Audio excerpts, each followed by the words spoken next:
So this is a 2000 Chevrolet Tahoe LS series, 5.3 four-wheel drive. Customer complaining of rear noise in the rear, grinding noise when they hit the brake. So obviously it went metal to metal on the rear, right rear in this case. So I'm gonna take you step by step on how to take the tire off. All right, so you come over here, you got, these are plastic caps, and I've already loosened them up, but you either get a 7/8 or a 22 millimeter, and you just spin these, and then the cap pulls off. It's just little plastic threads that hold it on. Now you take the lug nuts off. Now most of you will be doing this on the ground, so leave the tire on the ground when you put your breaker bar or whatever on there to loosen the lug nuts. That way the tire won't spin, and just barely loosen them. And then once you get them all loosened up a little bit, then you can jack your tire up and finish taking them off. So we're gonna stop. I'm gonna go ahead and blast these off and we'll get to the brakes. Okay, so we got our tire off. So we're gonna zoom into this rotor right here. See how shiny it looks? And I don't know if you can see it, but there's grooves in it. And you can just see the rust pit starting to form. So whether or not this went metal to metal, which it did on the backside, and I'll show you when we get to that point, but this rotor needs to be replaced, period. Because you don't have a good braking surface with this rotor. So we're gonna go ahead and replace the rotor, the rear pads obviously, but to get started, you gotta get this caliper off. So this bolt right here is gonna be a 16 millimeter. And you may need to put a wrench on it and you may not. But the wrench will go on that just like that. And then it's a 12 millimeter to pop the bolts loose. So you'll come behind like this and take the bolts out. And I've already loosened it up. And this wrench keeps this nut from turning while you're trying to get this bolt out. Which again, you may or may not need. Sometimes you do, sometimes you don't. In this particular case, these are turning out pretty easy and I don't need it.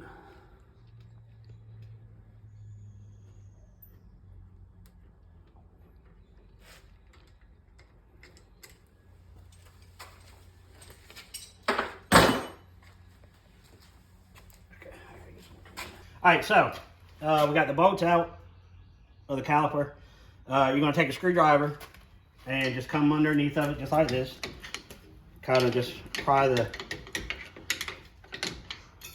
caliper off, set that aside. So another thing is when you go to get your brake pads for this particular model, they're going to ask you if it's a dual or single piston setup. Well, in this particular case, we have a dual piston setup, which is, you see two pistons. If it was a single piston setup, there'd be one piston in the middle and that's it. So this is a dual piston setup. And you have to know that to get the right parts. Because the brake pads are bigger for the dual piston than they are for the single piston. So, we got to that point, so just going to take our brake pads off. And again, you may need to get a little screwdriver. Just get in there and pop them out.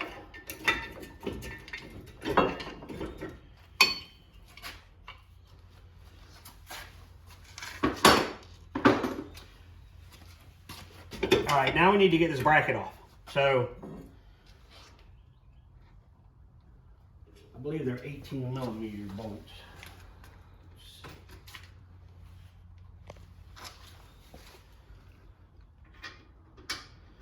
Yes. All right, so 18 millimeter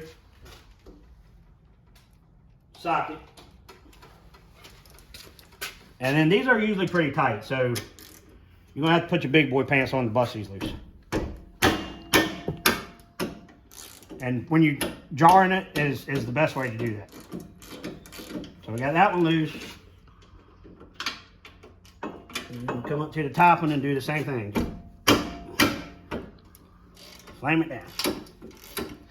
And they got Loctite on them, so they're going to be hard to take out the whole way.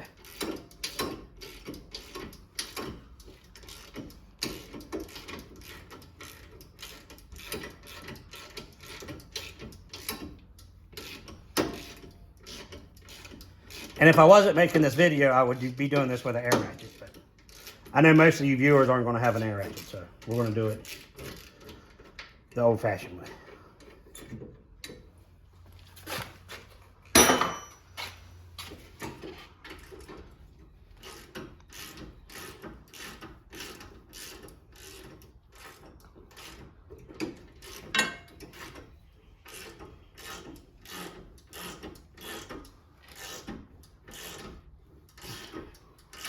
That's that Loctite catching.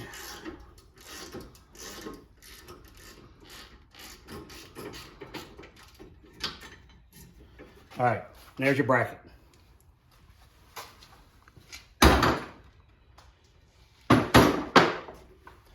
Now, as you can see, this rotor has already loosened up, but most of the time, these rotors are going to be stuck on the end of the hub, or the end of the axle, rather. So put your nut on, just a couple threads up, and if it wasn't already busted loose, you want to take a hammer and hammer around the edges here, and even on the outside bin, you're going to replace this rotor.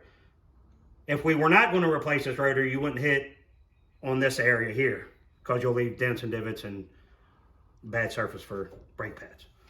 So, but being we're replacing this rotor, you can come out here and hit it here, and then try to get behind it and hit it here. Just anything to shock it loose.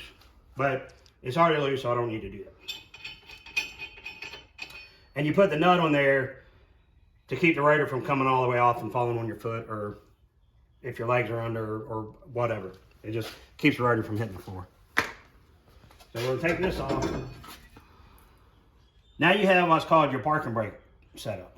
So we're not doing anything with these today, but if we were, there's a bolt right here. You take that bolt off, and these shoes pop up this way, and then you pry them off around the end of the axle. And then to install them, you just reverse that order. But they still got a little meat on them. And honestly, just trying to save this person some money, so they don't really want to mess with the parking brakes. So anyway, moving on, now we need to get our pistons back retracted into the caliper.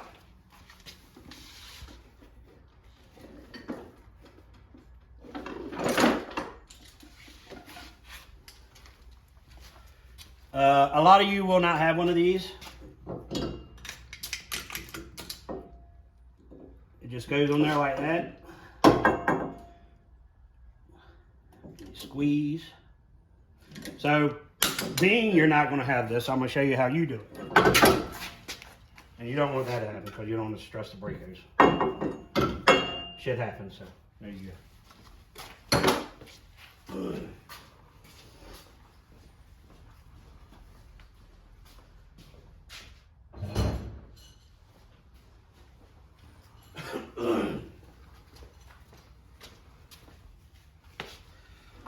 So at this point, you're going to put one of the old pads back in against the pistons, just like that. And you'll put your C-clamp, just like that. And you're going to just spin it in, and you'll see the pistons. You can get a shot of this. You'll see the pistons as they're going in. See that piston moving in? And this piston will be popping out. So you want to unscrew it, jump back over to this side, and start working on this one. And you can see how this one's pushing back out also. But you'll eventually get to a happy medium point to where they'll both start going back in. But whatever you do, you don't want to let this piston come out too far, because it will dislodge from inside of there, and then you're buying a new caliper. So we're pretty safe on this now, so we can just go ahead and crank this right on in.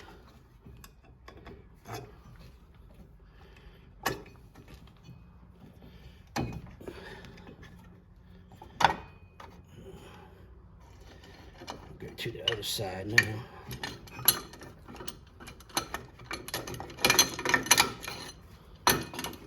I get the mouth straight.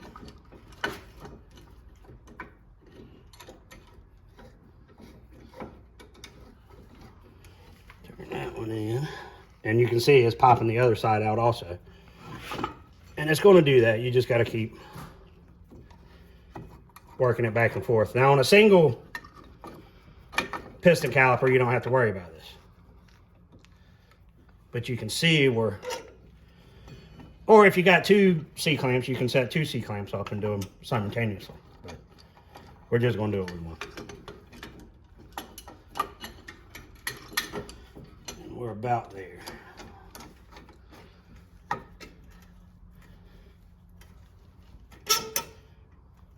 Yep, and we've hit bottom. So now you can see the pistons are almost flush with the end of the caliper. That's where you want them to be. So now we're going to get our new rotor and cut. All right, so we got a rotor. These come with a light oil coating so they don't rust, because you don't want rust spots on the rotor. So while you're there getting your parts, get your can of brake clean, and you just, all you're doing is knocking off the oil that they put on it.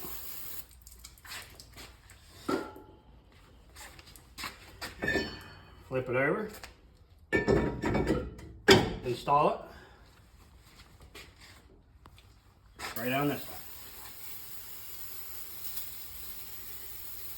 Again, you're just knocking the oil off.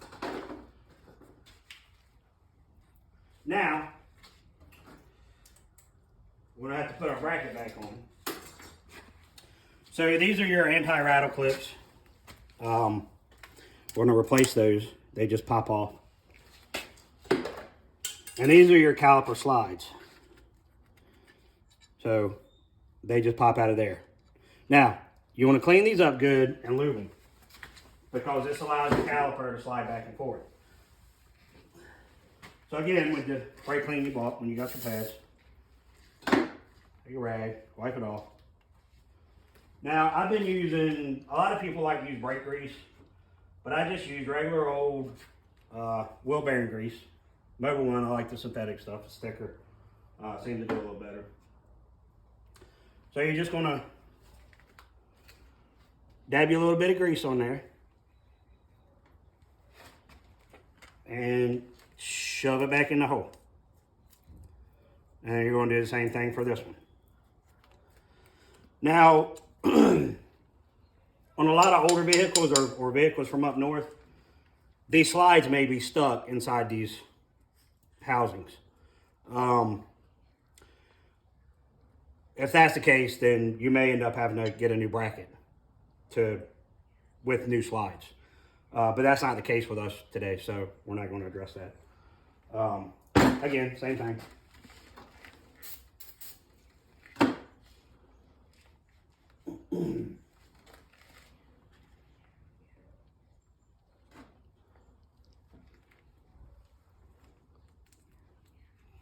Give it a twist back in. So now, we're going to get the hardware out.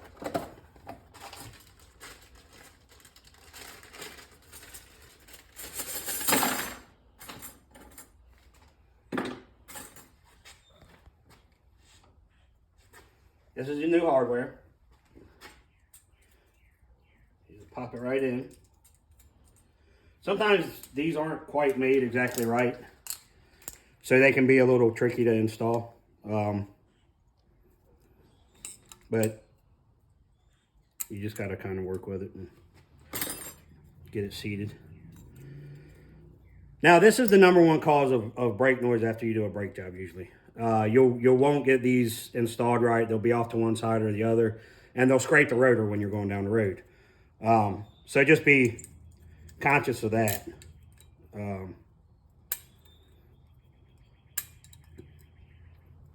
So we got our rattle clips on. And the way we're going to stick these back on,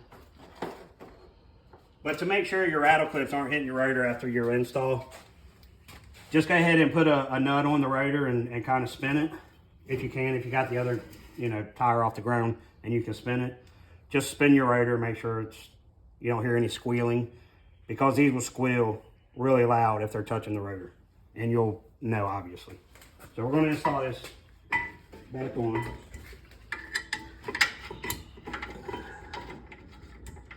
Again, it's two 18mm.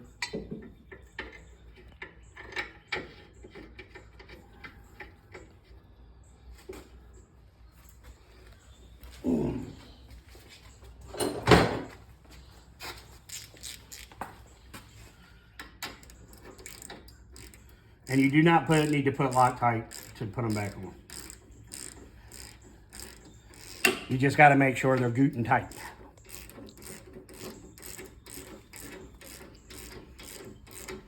That is the torque spec for these.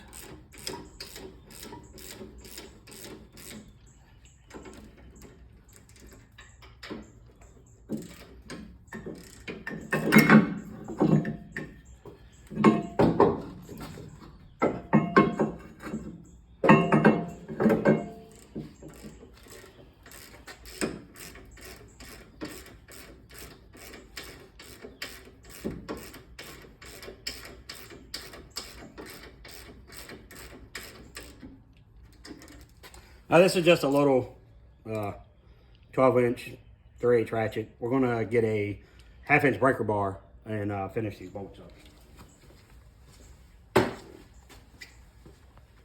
1/2-inch breaker bar.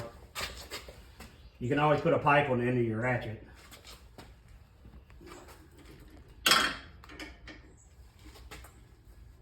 But I have a 1/2-inch breaker bar, so. Not overly tight on these, just, you know, put a little bit into it.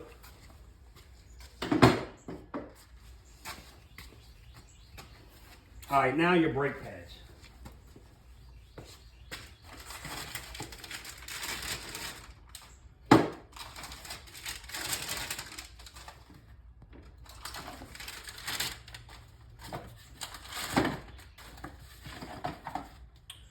So these are what are called the wear indicators on the pads. I like for one to be up top here, and then one to be at the bottom. There's no really rhyme or reason. That's just the way I like to do it. But before you install these, again, wheel bearing grease. You want to take, just get a little bit of grease on your finger and rub the tops where they go into the slides. It doesn't take much. Don't get over excited with it. And you're just going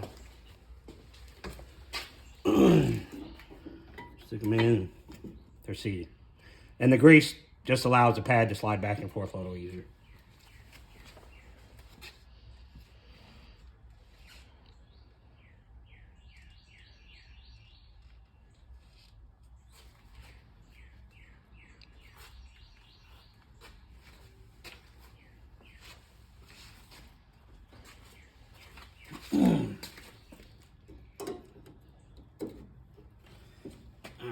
Yeah, so we are able to turn this tire. So, and the reason you put a nut on here is just so you know the rotor's seated all the way against the axle hub, and it's not cockeyed or anything like that. So we're gonna spin it. No noise. So that means your rattle clips aren't touching the rotor. So we're good. So we're gonna spin this back off. And it's much better to make sure of that now while everything's apart than to take off, start going down the road, and you're like, oh shit, I know what that noise is. So it's better to go ahead and do it while you got it up. Takes a little more time, but it'll save you time in the long run. All right, we've retracted our pistons back into our calipers. There is another clip up here. It doesn't have to be replaced per se. But we're going to just go ahead and do it for shits and giggles anyway. So it just pulls out just like that, if you guys could see that. You just make sure it matches up with the new one.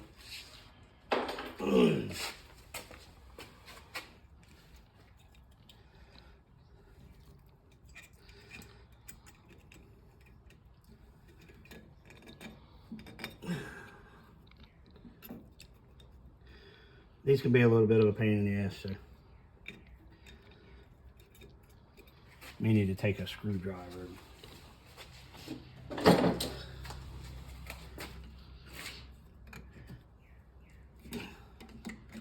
Kind of help it down there, like so. All right, so now it's fully seated in there. If you see the back side of it, it's hooked here, and then it's got hooks here, so it can't pop back out. So we're good.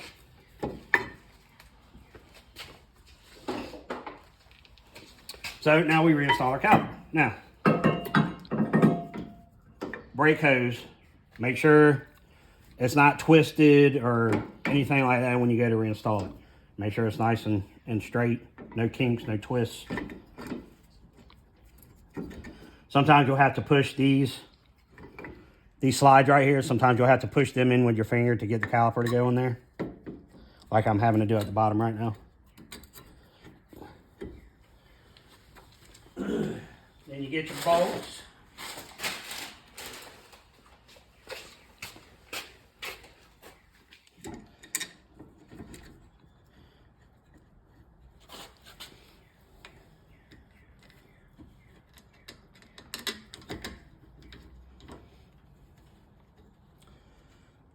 We're started. Now we're back to our 12mm.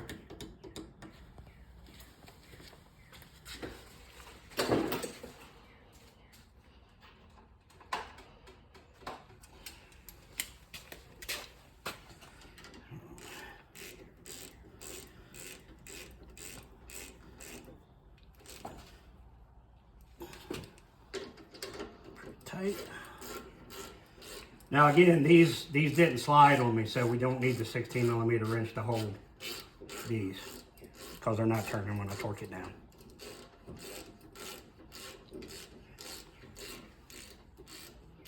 Although this bottom one is, so we will need the 16mm.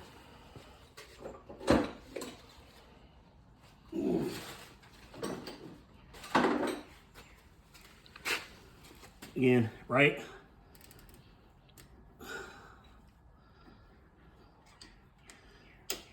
Somewhere.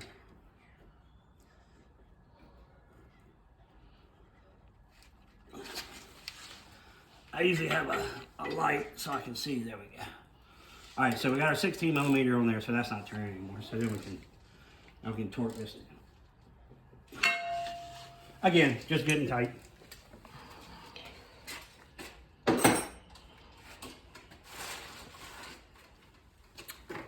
And there's your brake gun. You do the same thing on the other side. When you're done, make sure you pump your pedal up before you put it in gear. Check the brake fluid, make sure it's topped off. You shouldn't have to add brake fluid, so if you do, you may have a leak somewhere. But that's it. So I hope you learned something, and stay tuned. All right, so last part here, we're gonna put the tire back on. So typically you're going to want, I don't know, around 100 foot-pounds of torque for these lug nuts.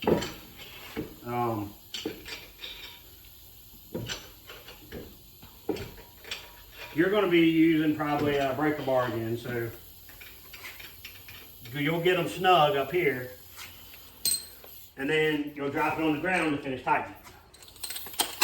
But I'm not doing that.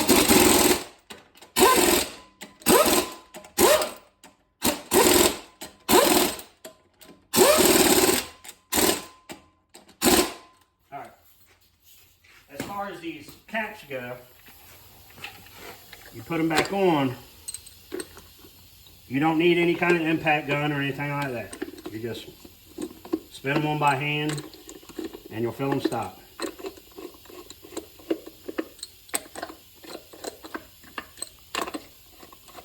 Because again, they are just plastic. It's just plastic thread. So just, you know, that's it.